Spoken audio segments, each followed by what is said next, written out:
dar início à nossa Libs Live de hoje. Antes de mais nada, eu queria agradecer à professora Lília por ter aceito esse convite, debater um assunto que ainda não é consenso, na verdade temos mais dúvidas do que soluções, né? Mas é um prazer receber a professora Lília Câmara. A professora Lília, ela é graduada em Medicina pela Universidade Federal do Ceará, com mestrado em Imunologia pela USP, doutorado também em Imunologia Básica e Aplicada. Tem uma larga experiência na área de imunologia e na educação médica, com ênfase na avaliação da imunidade de infecções microbianas e metodologias ativas de aprendizagem, né? Também trabalhou um tempo com anticorpos, trabalha ainda, né? E ela tem uma expertise que pode nos ajudar muito a entender esse momento que a gente está vivendo de iniciar essa batalha para desenvolver uma vacina para esse vírus, né? Antes de mais nada, eu normalmente pergunto às pessoas, Lília, como é que elas estão lidando com o isolamento social, o que elas estão fazendo Perfeito, está certo. que não faziam antes. Seja bem-vinda. Obrigada, perfeito. Pois, tá o canal aberto aí para os depoimentos, antes de mais nada. Já agradecendo a confiança, eu diria, que eu possa contribuir alguma coisa nessa área. Alguém vai fazer algum depoimento? Na verdade, O microfone fica... Sim. essas lives, Lília, elas têm um fundamento que é exatamente a difusão científica, né? Certo, Então, nós vamos perfeito. falar aqui, tentar falar com o menor número de termos mais Sim, claro. científicos, né? Termos mais Sim, coloquiais. E a primeira pergunta que eu lhe faço, para sim. a gente começar esse nosso papo, é o que é efetivamente uma vacina? Por que ela tem esse nome? Uhum. Como é que começou essa história, né? Mais ou menos em que século nós começamos a pensar em vacinas? Tá. E aí, na verdade, quando você me deu esse desafio, né, eu fiz um resgate pessoal histórico. E eu sempre digo para os meus alunos, e vou dizer aqui para nós, que desse grupo, com certeza, eu sou a única pessoa que tem vacina contra a varíola. Aos 10 anos de idade, eu fui vacinada contra a varíola. Foi na última campanha que nós tivemos aqui no Brasil, de 1966 a 73. Então, daí vocês tiram uma idade atual, né? Então, até brinco com os meninos, porque os americanos, com medo da guerra biológica, resolveram revacinar. Então, os militares, quando vão para o Oriente Médio, para os Vietnãs da vida, e a Arábia Saudita, etc., todo mundo se vacina contra o varíola com medo da guerra biológica, né? E aí eu sempre digo que eu estou imune à guerra biológica. Mas voltando à questão da varíola, na verdade, tudo começou com ela, né? E aí, fazendo um resgate mais histórico ainda, a gente tem que respeitar as mulheres, porque a lei de Montagu, né? É que quando foi com o marido, uma britânica que foi com o marido para o rei otomano, que fazia rapé, né, das pústulas do pessoal que tinha varíola, e esse rapé era utilizado, escarificava o braço das possíveis concubinas lá do harém, e colocava o pozinho. E aí isso foi 50 anos antes do Edward Jenner, que foi o pai da vacina, que é a vaca, né? A varíola bovina, que foi a grande sacada, né? Que é a varíola bovina, daí o nome vacina, né? De vaca, que gerou a ideia que era pegar as mulheres que ordenhavam as vacas, pegavam a varíola bovina light, então era uma varíola light. E a partir dessa observação, ele começou o meu processo, e de lá para cá são mais de 200 anos. Eu fiz uma conta de 224 anos, né? E se a gente for pensar em tempo, né, de 200 anos, e da importância em relação à vida humana, que são as doenças infecciosas, é um ganho muito pequeno do ponto de vista de conhecimento científico a respeito as vacinas que nós estamos hoje, certo? Não estou falando de Covid, estou falando das vacinas que são cotidianamente utilizadas até no calendário vacinal, é uma gota no oceano, né, da necessidade, tá? E aí, na verdade, a questão da vacina, aí eu entro um pouco na questão econômico-financeira, ela da indústria farmacêutica é o patinho feio. A indústria farmacêutica, ela está atualmente, se a gente for pensar em algum tipo de imunoterapia, o investimento é em imunobiológico, principalmente porque é a questão do tratamento, né? Tá? E, é claro, na produção de medicamentos. Então, a produção de vacina, na verdade, ela, nesse momento, ela ganhou um destaque, né, na ciência, certo? Por conta da questão de que é muita gente doente, muita morte, né? E aí o pessoal começou a repensar a importância da vacina. E aí o que a gente vê é que muitas das vacinas que estavam sendo produzidas até recentemente pararam de ser produzidas porque perderam o valor comercial. Aí eu vou dar um exemplo do Covid-1, da SARS, que quando a vacina saiu, ou estava saindo, não houve mais uma produção em massa, porque já havia a pandemia, no caso da SARS-1, já estava se resolvendo naturalmente, ou com o uso de medicamentos tipo os Tamiflu da vida, etc. E tal, entendeu? Então, o que a gente vê é que, nesse momento, há vamos dizer, uma despertar mundial, né, para a importância desse lado da produção da ciência. E aí eu vou resgatar uma coisa, pensando numa coisa mais de pandemia, uma coisa importante, se a gente for tomar como base, não sei se vocês se lembram, 2012, a gripe suína, né, do H1N1, não foi assim? Aí o que acontece? De 2012 para cá, primeiro a gente começou a comprar, saiu a vacina, né? Tá? A vacina só se manteve no mercado porque as mudanças de cepa garantem, quer dizer, houve naquele momento a pandemia, se controlou a pandemia, mas não foi, só para vocês terem uma ideia do tamanho da diferença entre aquele momento e agora, tá? Mesmo falando em pandemia, nós tivemos 7 mil casos de influenza, 7 mil casos de influenza hospitalizados na pandemia de 2012, tá? Isso foi considerado já uma pandemia naquela época. Hoje, nós temos, eu parei de contar, né? 23 mil mortes por Covid. Então, vamos lá, voltando, resgatando a história da influenza versus o Covid. O que aconteceu? Naquela época, a vacina, quando chegou, a pandemia já estava sendo controlada, mas a vacina contra a influenza continuou sendo produzida, porque havia interesse da indústria farmacêutica e demanda pelos governos, né? Então, o template da vacina, o que é que eles têm? Você tem um template da vacina, que eu vou já comentar um pouquinho sobre isso, né? Do influenza, tá? Nós estamos aqui numa outra pandemia, depois a gente vem para a atual. O template do influenza já está feito, e aí, em cima desse template, você só coloca cepas que estão sendo mais prevalentes naquela sazonalidade. Perfeito? Mas mesmo assim, então, a vacina da influenza continuou, quer dizer, foi desenvolvida por conta de uma pandemia e continuou valendo por conta da sazonalidade e que foi provada sua eficiência. Aí tem uma coisa interessante em relação a nós aqui do Ceará. A professora Fernanda Edna, que é virologista nossa lá da UFC, né, do meu departamento, mostrou lindamente, inclusive foi tema da defesa do titular dela, que aqui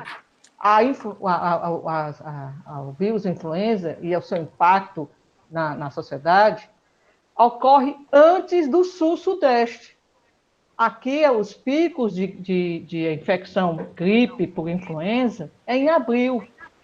Em sul-sudeste é maio, junho e julho, que é o inverno de lá. Né? Aqui pega o final da estação chuvosa. Por que eu estou dizendo isso? Qual é a importância disso? Porque se você for pensar na vacinação para essas cepas do H1N1, né, da influenza como um todo, que na verdade é uma vacina tri ou tetravalente, acontece em maio, para cobrir o sul-sudeste, as campanhas nacionais. Enquanto aqui em Fortaleza, no Ceará principalmente, a coisa já passou. Então, só para vocês terem uma ideia, em 2018, um dado agora bem interessante do ponto de vista epidemiológico para nós, em 2018, nós tivemos um pico de infecção de internamento pelo influenza, mesmo com vacina, com tudo. Por quê? Porque a vacinação para nós, essa vacinação, essas campanhas de vacinação, não pegam para nós. Tá? Então, só resgatando um pouquinho a história e resgatando um pouquinho o raciocínio. Então, Lília, está me escutando? Tá, estou lhe escutando. Tá. Bom, então só recuperando aqui para a gente não perder o se fio. Né? perder. A gente está para não se falando perder. de uma condição geral do que é vacina, né? Porque ela tem esse nome, né? Sim. Vem exatamente de vaca, que foi o animal que foi observado lá pelo Jenner.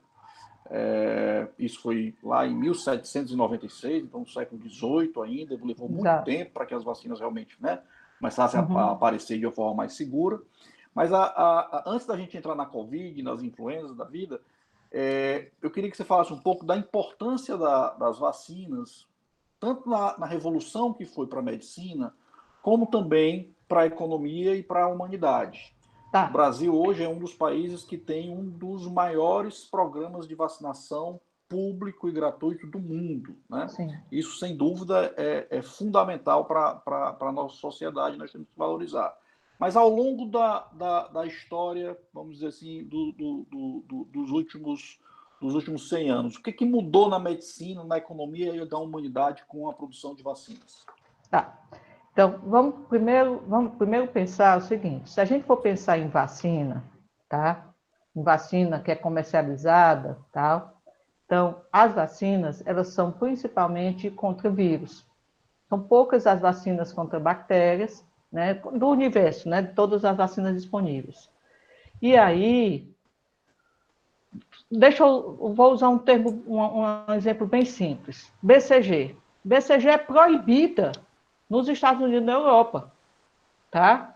É proibido, porque lá não tem a meningite tuberculosa que a gente tem nas crianças aqui até 2 anos de idade, que a BCG é boa para a meningite tuberculosa, tá? Agora, vamos lá, voltando para a influenza. A influenza continua sendo produzida e sendo consumida no mundo inteiro, porque ela é sazonal, né? E, voltando à questão lá do exemplo da varíola, então você não tem mais casos de varíola. Então, do ponto de vista que a varíola matava em torno de 400 mil europeus para cada, vamos dizer, pandemia que ela causava em 1500, 1600, etc. Então, o que acontece? Que as vacinas, elas têm, a grande maioria das vacinas, tem uma importância, tem um impacto econômico-financeiro e tem o seu mercado consumidor, vamos pensar dessa maneira, considerando a necessidade da sociedade, isso não tem nenhuma dúvida, comprovado pelo varíola desapareceu, pólio está quase, ainda tem poucos casos, né? Aí, o que a gente tem que considerar é o seguinte, é porque não tem como separar, é ingênuo separar a questão econômico-financeira da produção da vacina, o custo da vacina, com a necessidade da sociedade. Tá? Isso é um fato. Então, vamos lá. Eu só, ainda voltando para a influência como um exemplo mais, um paradigma. Tá? Se você diminui o internamento, né, diminui o custo com o internamento do idoso, né, pensando assim, com insuficiência respiratória por conta da influenza, isso tem um impacto, obviamente, não só do ponto de vista da sociedade, mas do ponto de vista do custo também daquela pessoa. Tá? O grande lance, aí vamos voltar aqui para o mundo, Ebola, Covid-1, o Covid do Oriente Médio. O que é que aconteceu? O Ebola desapareceu da África? Desapareceu, não. Mas só que não há mais interesse econômico-financeiro. A necessidade continua. Algumas indústrias farmacêuticas ainda produzem, tá? Mas, do ponto de vista do mercado consumidor, não é atraente. Tem um depoimento que eu vi nessa minha procura para preparar essa live, que um dos pesquisadores chegou para essa indústria farmacêutica ainda com a plataforma quase pronta para o Covid-1, né? Aí digo, está aqui, vamos dizer, o Instituto NIH produziu não sei o quê, não sei o quê. Vocês topam fazer? Os caras disseram, não tem interesse econômico-financeiro, porque desaparecem os casos de Covid-1 no mundo, houve uma regressão da epidemia. Então, é vamos dizer, essa maldade econômica financeira entre a necessidade de uma população, a necessidade de saúde de uma população e o que a indústria é capaz de produzir e disponibilizar no mercado, e não se iludam, tá? Eu não estou falando de Brasil, não, estou falando do mundo. Nessa minha pesquisa, eu fui dar uma olhada quem estava produzindo o quê, 90% é as grandes indústrias.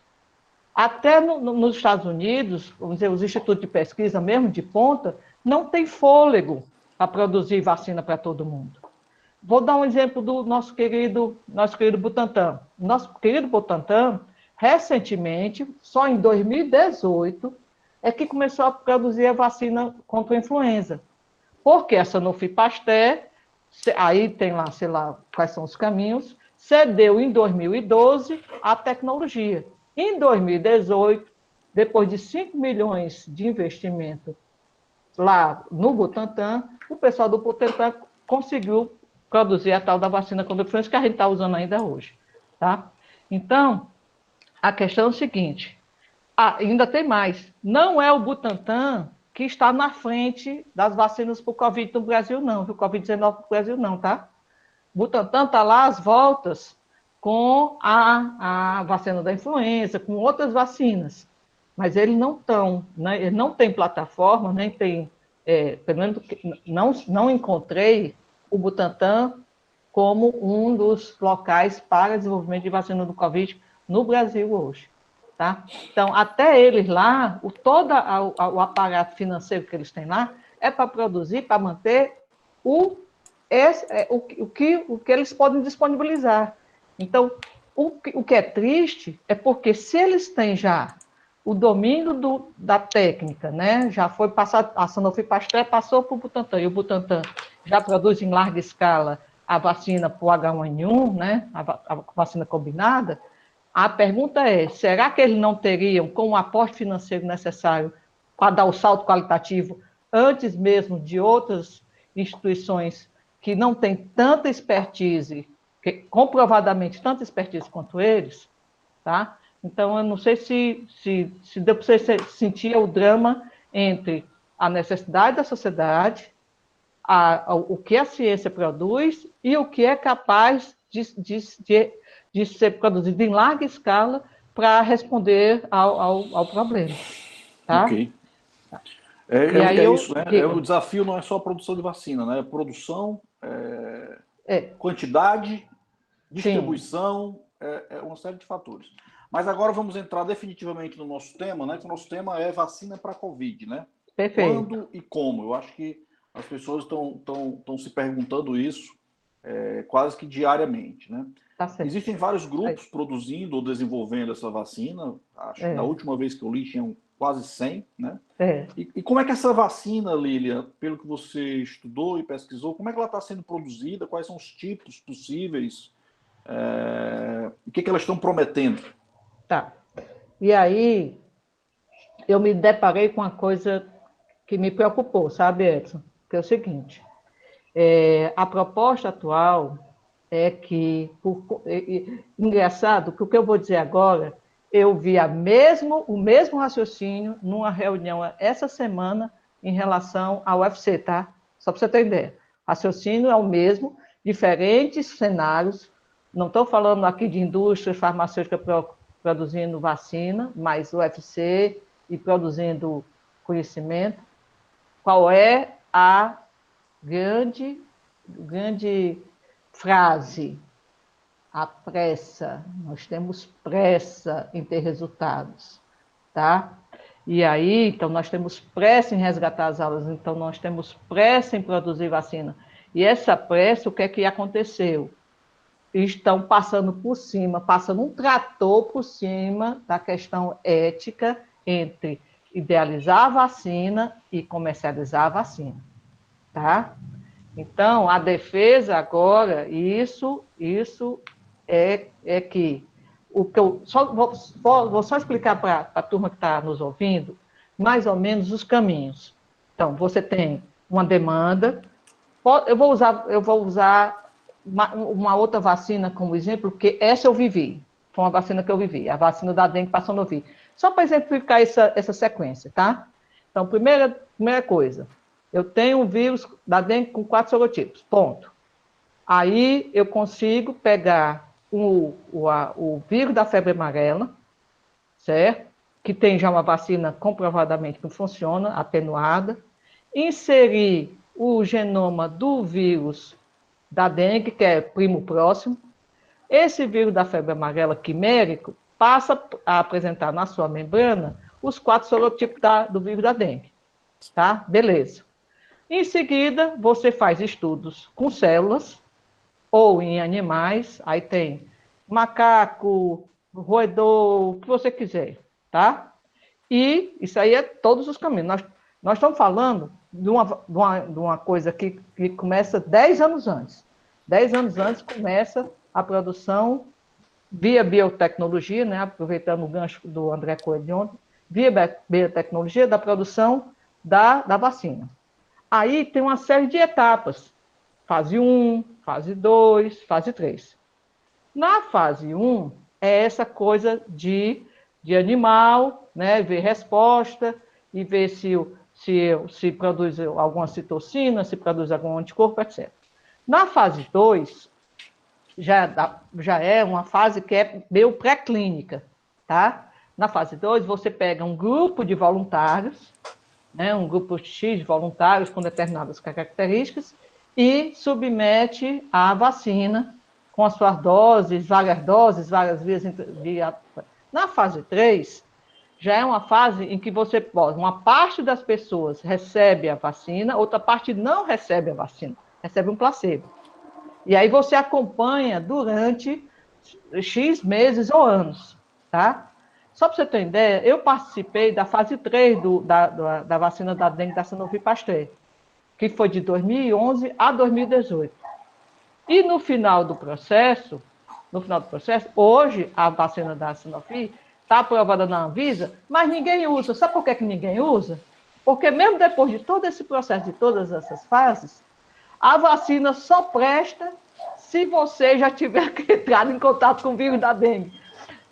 Isso é engraçado, mas não vou entrar em detalhes, não. Mas voltando à questão da ética.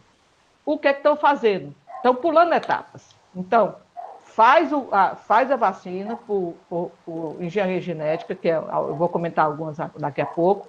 Faz a vacina, pega lá voluntários, aí tem uma série de critérios para esses voluntários, tá? É de arrupiar, tá? Inclusive, aqui o pessoal debatendo que lá fora você pode pagar o voluntário e aqui no Brasil ninguém paga voluntário, ok? Aí, detalhe, estão usando voluntários e não tem placebo não é randomizado não, é não randomizado. Isso, artigo publicado em grande revista, tá? Já com essas grandes indústrias farmacêuticas já nessa fase. Então, eles saíram das plataformas e foram direto para o braço, o via intramuscular dos voluntários. Está desse jeito, tá? E mas aí... vamos voltar aqui um pouquinho para os tipos. Então, um tipo é você pegar uma vacina que você já produziu contra uma outra doença Sim, e inserir nela material genético que vá fazer com que ela expresse os antígenos que você deseja estimular. Né? Tá. Mas Usa-se o deixa eu só. arcabouço da febre amarela no caso da Tá, dengue. tá. No Não, caso do tudo bem. Covid, usa o quê? Tá, então vamos lá. Vá. São duas coisas. Primeiro, eu queria só conversar, porque é o seguinte. Primeiro, eu quero só chamar a atenção que, independente do. A gente vai já. Eu vou já fazer um levantamento, atualizar vocês no que está sendo produzido, né? O que está sendo produzido de vacina. O que eu quero só chamar a atenção, antes de mais nada, é que essas etapas, fase 1, fase 2, fase 3, tinham por trás disso momentos éticos, porque você só ia para a fase seguinte depois que comprovadamente a vacina tinha segurança, tá? Segurança e eficácia. Segurança principalmente, tá? Então, o que está sendo feito agora, está sendo feito mesmo, não é coisa especulativa, não, já está correndo, é que essas trials, né, eles estão sendo feitos já fase 2 para fase 3, ok? Então, e isso é uma coisa muito séria. Eu só quero Isso chamar a atenção. isso pode afetar o quando, né? Isso pode afetar o quando, porque pode liberar uma vacina, ela não funcionar e você tem que retornar. Não, e outra coisa importantíssima,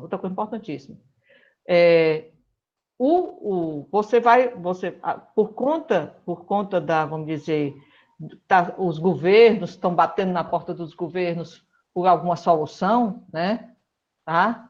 E aí as indústrias farmacêuticas, o interesse delas é o ganho, isso é óbvio, né? Tá? Então, vão desenvolver a toque de caixa, certo? E ainda digo mais, essas fases, elas são importantes porque tem um negócio chamado segurança. A segurança, quer dizer, a vacina não causar ser pior do que a doença. Então, essas fases, elas têm que ser respeitadas, não é um ritual qualquer, é porque tem uma série de coisas, inclusive se ela é segura, tá? E aí Até porque essa doença, ela está se mostrando como a dengue uma doença imunomediada, então você tem que ter cuidado com a produção de anticorpos, né? Exatamente. Então, isso é outro nó que eu quero comentar no final.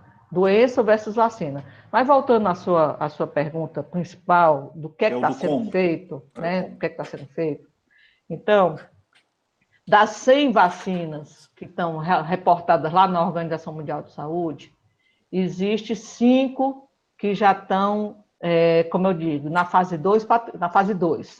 Fase 2 é o quê? Usando os braços do voluntário, que é tudo intramuscular, para fazer os testes. Aí tem eu não domino a parte de biologia molecular, o André falaria muito melhor do que eu, mas assim, em linhas gerais, a vacina da Moderna, que é uma das que está sendo, ela é RNA mensageiro, só para bem grosseiro, uma visão bem grosseira da vacina. É RNA mensageiro, em partículas, em nanopartículas, lipossolúveis, certo? Aí, essas partículas lipossolúveis, com esse RNA mensageiro do COVID-19, que codifica para a proteína S do COVID, que é responsável pela ligação desse COVID com a sua célula, só para a gente entender o caminho da história. Essa nanopartícula lipossolúvel recheada de RNA mensageiro é injetada intramuscular na pessoinha e isso é incorporado pelas células, que ela é lipossolúvel. Todo mundo vai incorporar. E dentro da especulação filosófica financeira da indústria, é que as células, então, com esse RNA mensageiro, você faz a leitura, ele não é incorporado ao DNA, não tem sabe? Ele é feito por alguma leitura, a proteína é codificada dentro do citoplasma na célula, lá, o pessoal da imuno sabe melhor do que eu, lá no endossomo, esses peptídeos se ligam em moléculas de classe 1, tá? e isso é exportado para a célula e seria uma ativadora da resposta imune.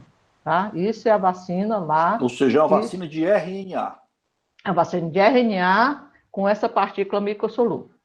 Tem as duas, eu vou só falar de dois templates, de duas plataformas, que são as que estão, vamos dizer, bombando. Um é essa, tá?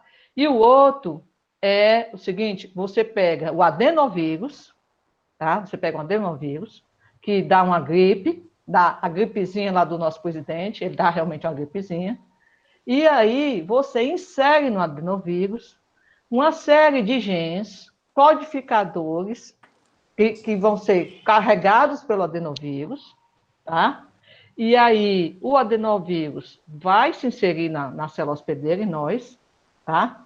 E os genes que são inseridos no adenovírus, antes de inserir, eles inserem dois tipos de gene. O gene responsável pela mesma proteína S lá da outra vacina. O spike, Exatamente. E o gene responsável pela uma outra parte, um gene só da parte da proteína S, que se liga exatamente, só aquela partezinha da proteína S, que se liga exatamente ao receptor lá da angiotensina 2, que é o receptor da enzima conversora de angiotensina tipo 2. Então,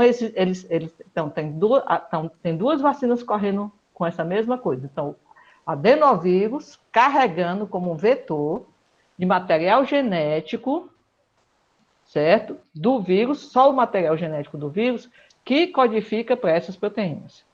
Aí, o truque é que, na hora de ler esse gene do COVID, a célula que foi infectada pelo adenovírus, na hora de que lê esse gene, eles colocam alguns gatilhos diferentes. Então, eles colocam genes humanos que seriam despertados por gatilho. Por exemplo, um gene humano que é despertado por um antibiótico, que aquele gene é lido na presença do antibiótico. E aí eles incorporam o antibiótico tá certo? Ou seja, o pulso da vacina seria o estímulo. Exatamente. E aí a célula infectada pelo adenovírus vai começar a ler o RNA, o material genético do vírus e vai produzir as proteínas virais do COVID e vai fazer o mesmo caminho lá da vacina da RNA. Vai associar a molécula de classe 1, aí no caso aí, classe 1 e classe 2 do MHC, porque como o seu tem um adenovírus que simula a infecção, tá? É diferente acaba lá sendo apresentado pelas duas vias, né? Pelas duas vias, tá? Aí, qual é a grande lance? Que esse tipo, eu vou falar do bom e do mal, tá? Vou falar da parte boa. Que esse tipo de template, ele custa muito mais caro para disparar. Esse tipo de plataforma custa muito mais caro. Mas uma vez disparada, ela é muito mais rápida em produzir grandes quantidades, tá? Tanto o tal do RNA lá com as nanopartículas lipossolúveis, como desse adenovírus com essa quimérica, vamos chamar de quimérica genética, uma quimera genética, né? De adenovírus mais RNA, material genético do COVID-19, tá? Então, o grande lance é esse. Agora, o que é que essas vacinas... Tem um detalhe. Se você me perguntar, existe alguma outra vacina igualzinha a essa usada no mundo, com boa aceitação, com segurança, tá? Até onde eu sei, não existe. Não existe. Existe com a mesma ideia genômica, né? Existe para a ebola, e aí a coisa muito pontual, lá no Congo, certo? Nenhuma das vacinas do nosso, só para vocês terem uma ideia, nenhuma das vacinas do nosso calendário tem essa configuração. O máximo de engenharia genética que nós temos nas nossas vacinas é para hepatite B, que a proteína que está na vacina, foi produzida através de um vetor, etc. Mas o que é injetado nas pessoas é a proteína. Tá? Então, aí voltando aqui para a nossa dura realidade, o que é que nós temos hoje no Brasil? Tá? Isso aí, então, essas são as vacinas, só voltando, essas vacinas genômicas, vamos usar um termo bem grosseiro, seja o RNA lá com a partícula, a nanopartícula, seja o adenovírus infectado vamos dizer, portando, infectado não, desculpa, não é infectado não, portando o material genético do Covid-19, tá? O que é que o pessoal fez? O que é que o pessoal fez? Que aí seria a fase 2 para 3 do processo, da fase 2. Injetaram o caso do RNA em 8 indivíduos. O caso do adenovírus tem tanto o pessoal, tem 108, aí é os chineses, né? A tal da vacina chinesa, que é essa que eu acabei de falar, do adenovírus com material genético Covid, 108 indivíduos, tá? E aí, como é que o pessoal prova que a vacina funciona, né? Porque tem que provar que ela funciona. Prova que ela funciona porque pega o sangue das pessoas que receberam vacina em diferentes tempos, 14 dias, 28 dias, um exemplo, tá? Recebeu a vacina, as duas são intramuscular. Recebeu a vacina hoje, 14 dias depois e 28 dias depois, sangue o indivíduo. Sangue pega célula para ver linfócito, pega soro para ver anticorpo. Aí o que é que o pessoal que vende a ideia está dizendo? Que o sangue dessas pessoas produz anticorpo neutralizante contra o vírus. Aí tem lá a metodologia para detectar anticorpo. No sangue dessas pessoas tem linfócito T e CD4, CD8, que são capazes de reconhecer o vírus e produzir citocinas, fulaninha, fulaninha, fulaninha. Ok. Beleza, né? Qual é o nó? Qual é o nó? Essas pessoas desses trials, e aí eu vi com muito carinho, são sorologicamente negativas, RT-PCR negativo, tudo bem? Tá? Esses voluntários, quando foram, vamos dizer, arrebanhados, esses 108 aí da vacina chinesa, que é um dos exemplos que eu estou dando, quando eles foram Lília, só um minuto. Essa convidados... vacina chinesa é essa que está mais avançada, que estão falando, que está na frente de todo mundo? Não, quem está na frente de todo mundo é a lipossomal, a que tem a partícula, a nanopartícula. Tá? Só para você ter uma ideia, o, tem um dado interessante que que eu acho que merece uma consideração. A sequência genética do vírus do Covid foi de 11 de janeiro. No dia 16 de março, a Moderna, que é o nome da indústria, já estava lançando a vacina, só para você ter ideia. Então, o grande lance, pensando historicamente, voltando lá para Montagu e o Gerne, né?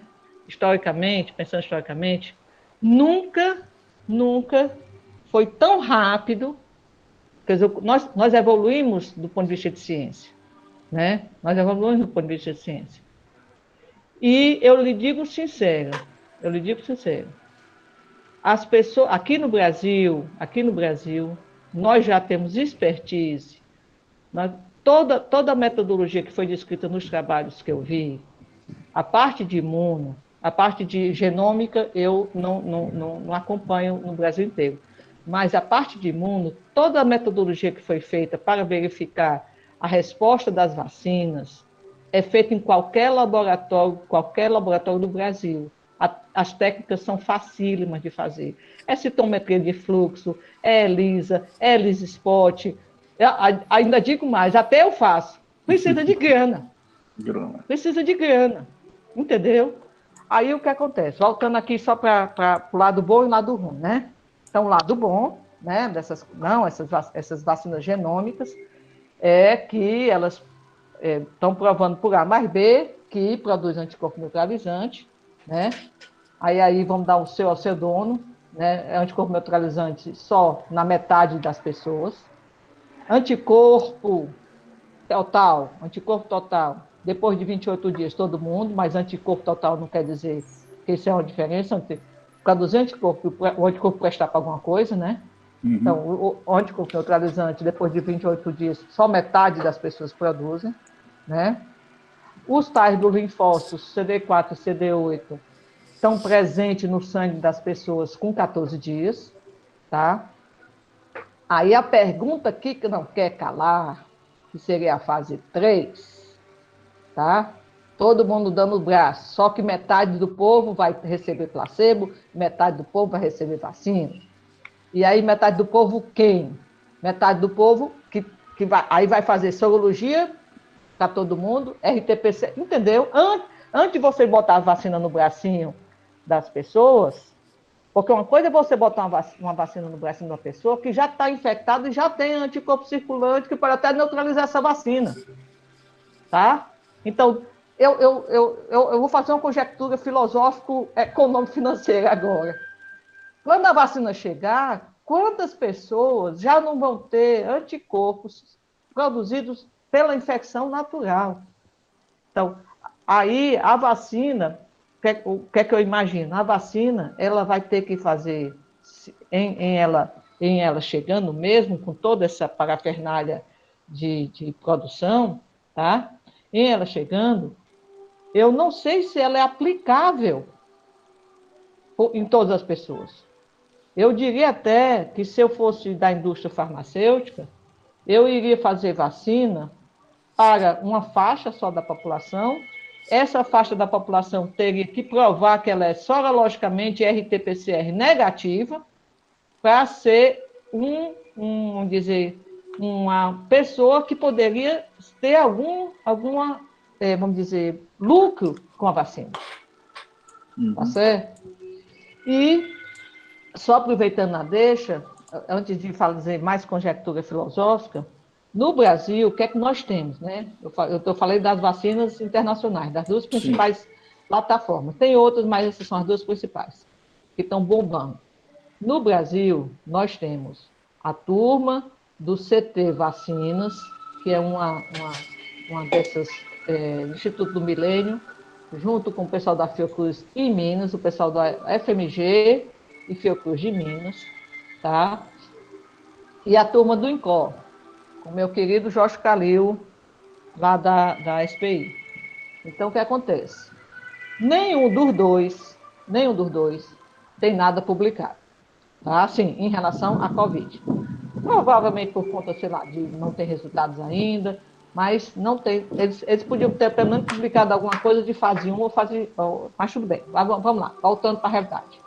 O que eu vou dizer agora sobre a vacina no Brasil é de jornal, não é de publicação científica. Então, considerando as declarações que foram dadas em jornal de circulação, de grande circulação, foi aonde eu consegui essa informação, o pessoal de Minas, o que é que está fazendo? Está pegando a vacina lá da influenza, por isso que eu falei da vacina da influenza, era para chegar na turma de Minas.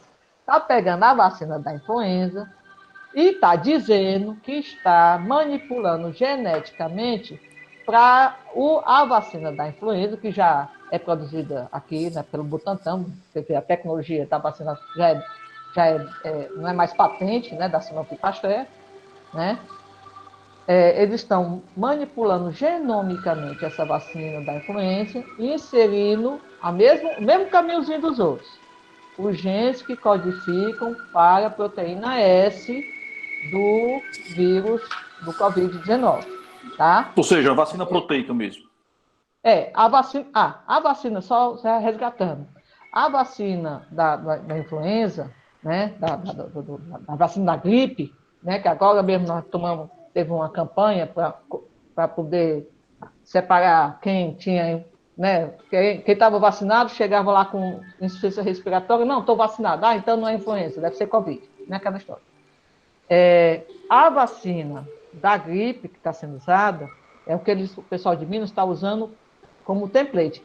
E ela é inativada. Essa vacina que eles estão, vagal do influenza, que eles estão usando para fazer vamos dizer, essa hibridização, essa quimera genômica, né, entre os genes que codificam para a proteína S e o vírus atenuado da vacina da gripe, certo?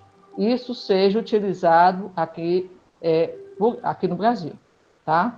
Só que não tem nenhum dado, nem dado in vitro, porque a gente esperava pelo menos, ou em animal de experimentação.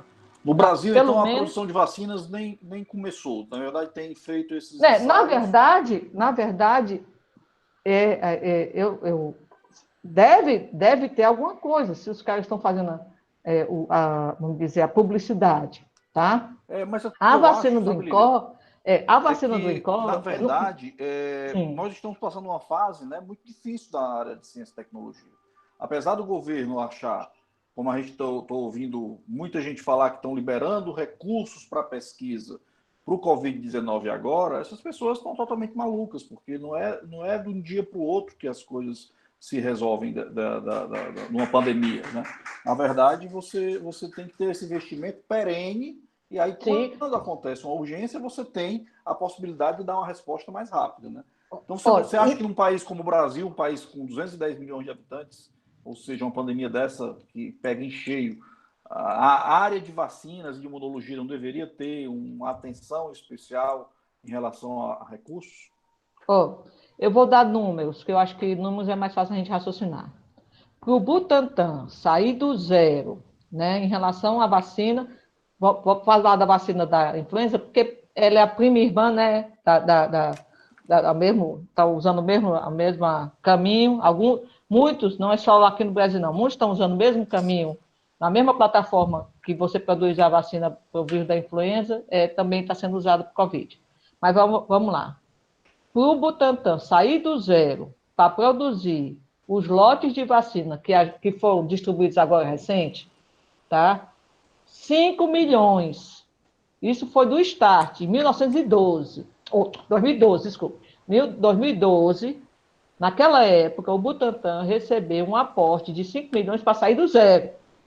E para produzir anualmente 60 milhões de doses, que é a produção anual, e é sazonalmente, quer dizer, sazonalmente você tem que fazer todo o processo de novo, tem que haver um aporte constante não é os mesmos 5 milhões, tá? Eu não sei exatamente qual é o valor mínimo para manter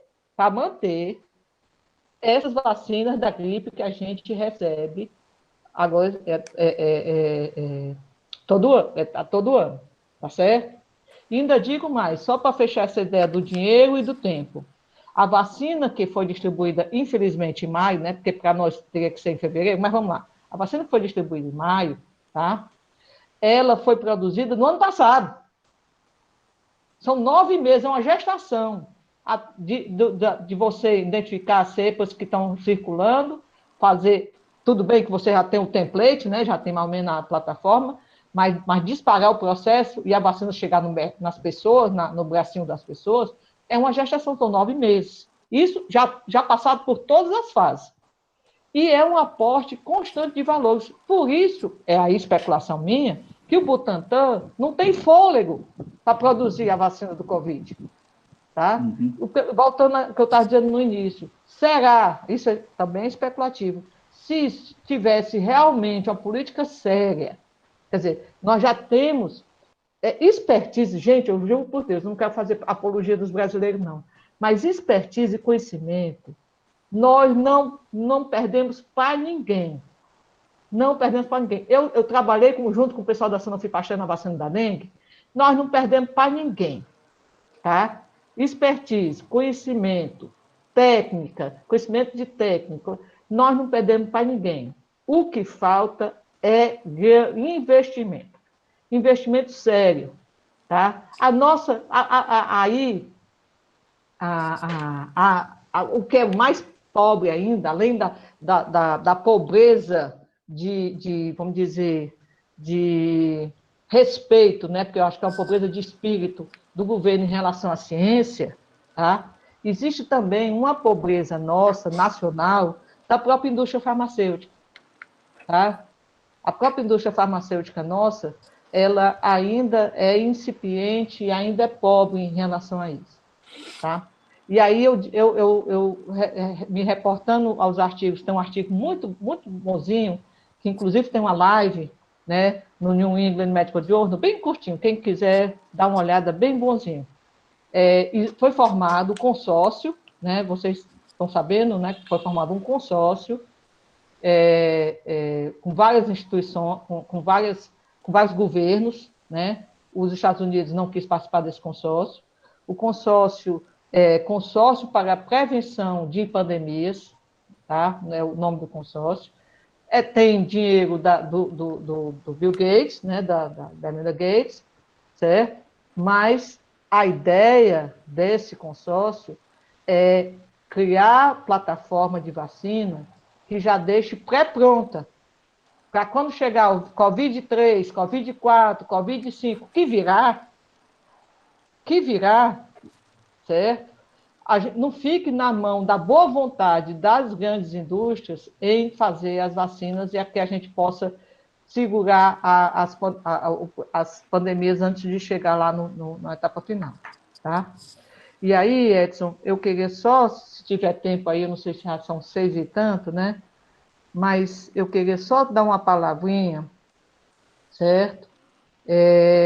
No que eu chamei na nossa conversa interna, do E agora, José, tá? Pode ser? Ou você Pode. quer fazer alguma... Na verdade, a gente Sim, não pode sair dessa live sem responder o como a gente já viu que tem algumas técnicas novas, né? Tem sim. as técnicas gênicas aí, com RNA, com Não, adenovírus, tem as e já tradicionais, testadas em humanos, infelizmente, tá? tem as tradicionais também, né? Com Sim. próprio proteína viral. Mas aí a pergunta que não quer calar é o quando. A gente ouve todo dia na televisão que a expectativa é 1 ano. O que você tem a dizer a respeito do quando? Tá, vou explicar. Se eu, mesmo considerando pular as fases, tá? Mesmo o quando, voltando para a vacina do H1N1, né, da influenza e da dengue, o quando foi, no caso da dengue, foram quase 10 anos, e ainda tem lá suas dúvidas se presta. No caso da influenza que está prestando, foram 5 anos, tá? São 5 anos, 2012 para 2019. Tudo bem? 5 anos. E aí, a larga escala, né? Usar em larga escala. Qual é o nó? Os caras, desculpe usar o termo assim, mas parece que eu sou amiga dos pesquisadores, mas quem trabalha com isso, o pessoal das vacinas genômicas, que já estão fazendo fase 2, né? Os 180 chineses lá, voluntários chineses, os 8 lá da vacina do RNA da Moderna, né? Tá certo? Os caras estão querendo para 6 meses. Agora, aí é o que eu estou dizendo. O E agora, José, que é o que eu 6 queria meses dizer. o quê? Liberar geral? Liberar a fase 3. Liberar a fase 3 é eu pegar, sei lá, 3 mil indivíduos e 1.500 aguinha salina, 1.500 vacina, tá? Aí, o que é que o pessoal faz? Ainda tem um nó. O pessoal faz. Vamos dizer que chega na fase 3 lá, pode ser até que tenha mais. A sede, a pressa, né? A sede é tão grande que as pessoas começam a dar o braço, tá? Tá certo? Independente de qualquer coisa. E aí vamos dizer que tem um N grande, que eles consigam produzir um N grande.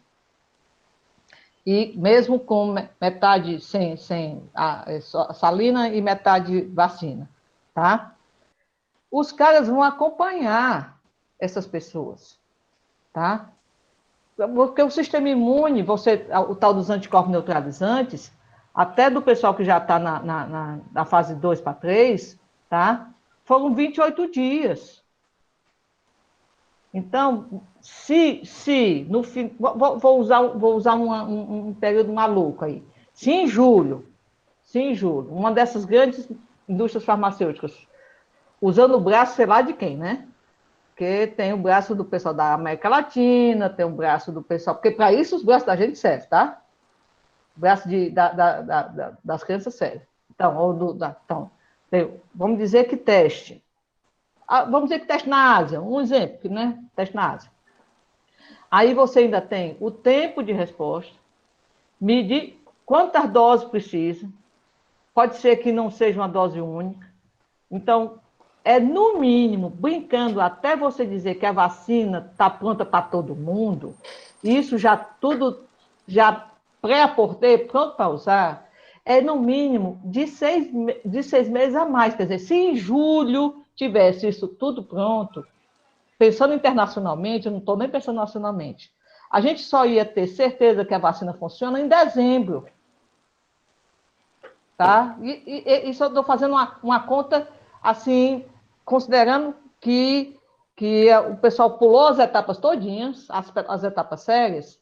Pode ser que em dezembro tivesse alguma resposta, se essas vacinas, mesmo genômicas, ou essas vacinas, porque essa história de usar o vírus da influenza como para portar o genoma do Covid, não é só aqui, não é só Minas e Incó que estão fazendo, né? Tem coisa do mundo inteiro fazendo, porque o pessoal aposta em plataformas mais baratas, porque isso é mais barato, certo? Do que a maquinária que eles têm que fazer para desenvolver as genômicas, tá certo?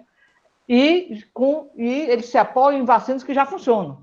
Então, é o mesmo caminho que a Sanofi fez em relação à vacina da dengue. Pegou uma vacina da febre amarela que já funcionava e passou a usar para carregar as proteínas lá do vírus da dengue. E mesmo assim, nem ter essas coisas, nem esses balados todos, né?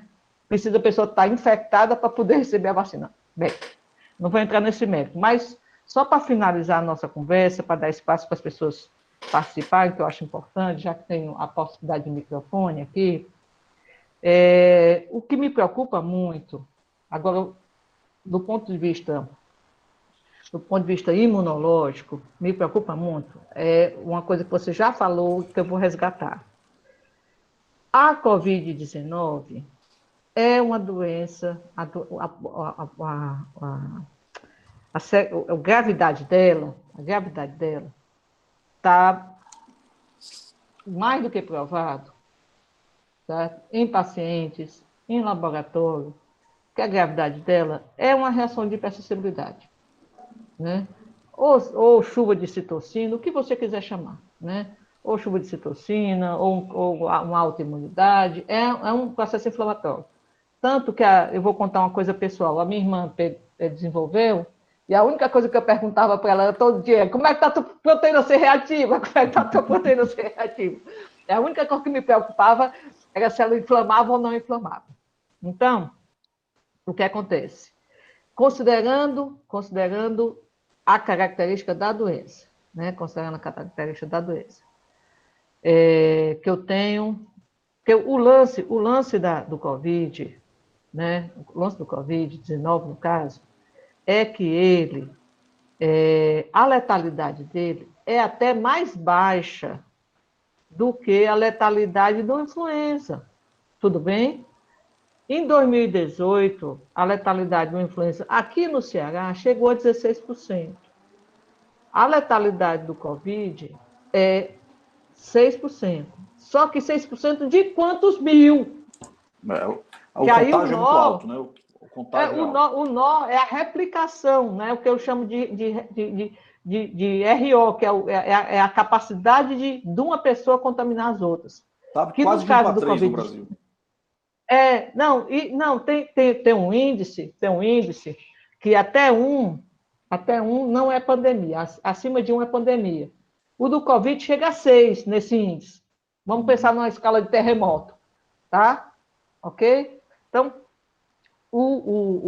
a questão, se considerar outras infecções que causam infecção, então influenza, o Covid-1, o Covid lá do Oriente Médio, todos causam a morte por insuficiência respiratória, por lesão pulmonar, tá? Ok? A morte o caminho é esse, né? A doença inflamatória pulmonar.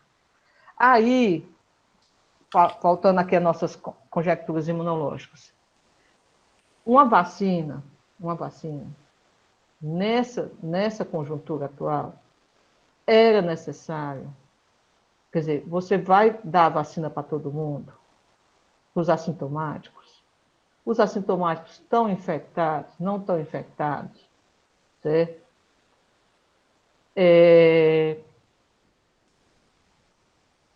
eu não sei se eu fosse pensar imunologicamente, se eu fosse dar o braço, eu daria o braço da minha mãe, que tem 89 anos, vai fazer agora, no próximo mês, 89 anos, depois que a minha mãe fizesse RT-PCR e sorologia negativa.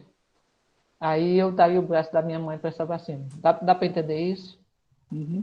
Eu não sei como é que essa vacina vai se portar com o vírus circulando ao mesmo tempo. Eu não sei.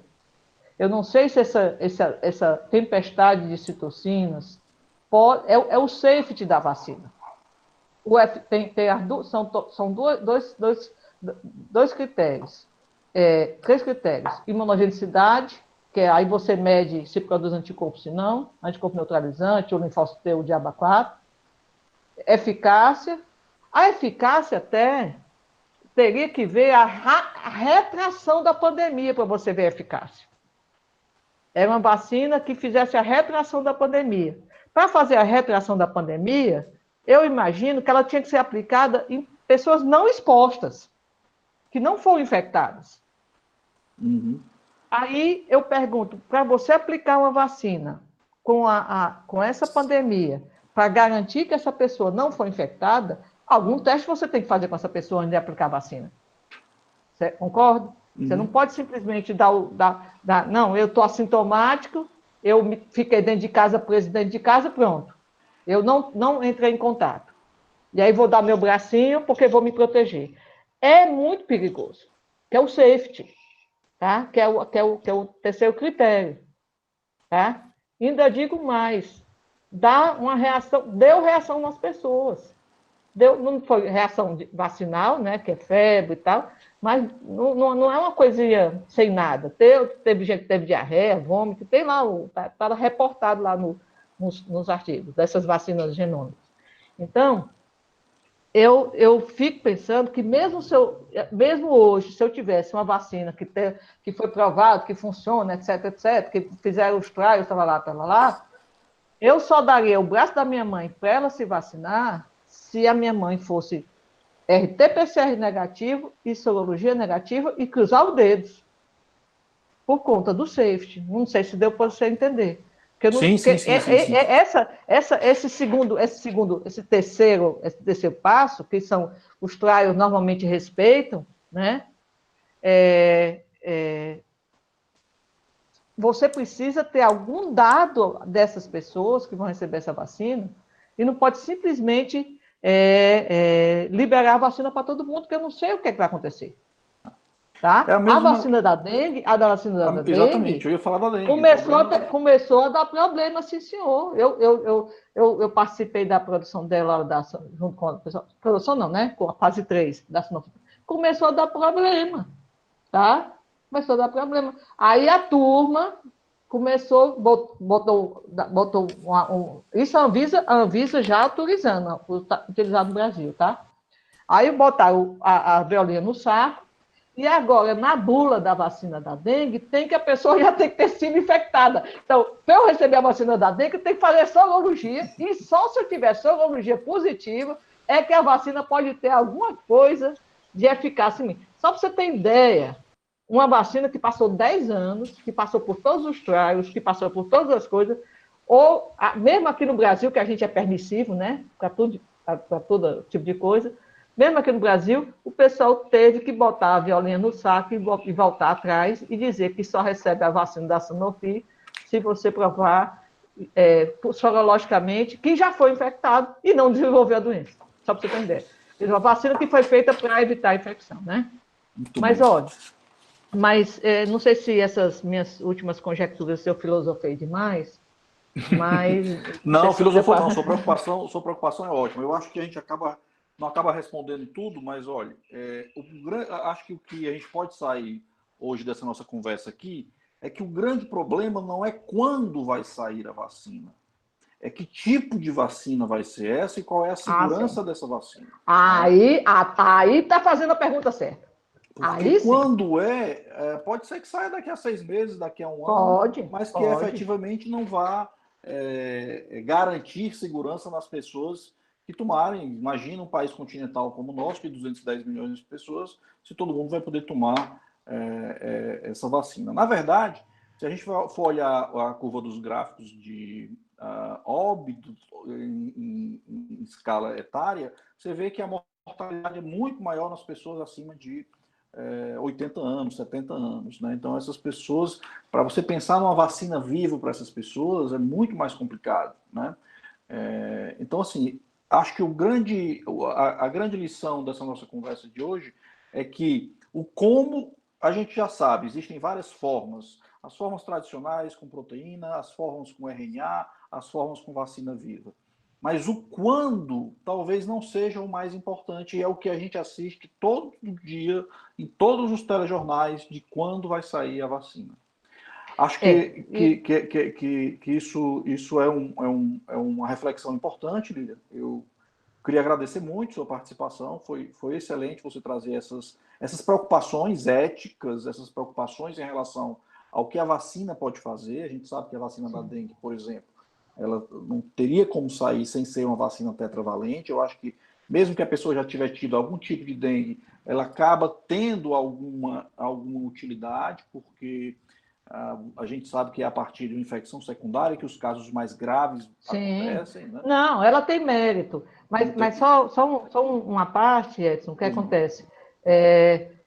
Não estou dizendo que ela não tem mérito, não. É que eu estou só chamando a atenção que é uma vacina que, na bula dela, ela pressupõe você ter feito uma sorologia para poder tomar a vacina. Tá? Na verdade, eu acompanhei um pouco os artigos com relação à soroconversão, e é uma verdadeira confusão quando você vai analisar a soroconversão. Funciona muito bem para um determinado tipo de sorotipo e para outros não funcionam. Né? Mas é isso, queria lhe agradecer, foi ótimo sua participação aqui na Lives Libs. Eu não sei se atingiu as expectativas. Acompanhe as nossas publicações futuras, que essa conversa depois vai ficar disponível para quem quiser assistir. Obrigado a todos que participaram. Obrigada a você pelo convite. E se cuidem. Só tem isso. Tchau, Um abração.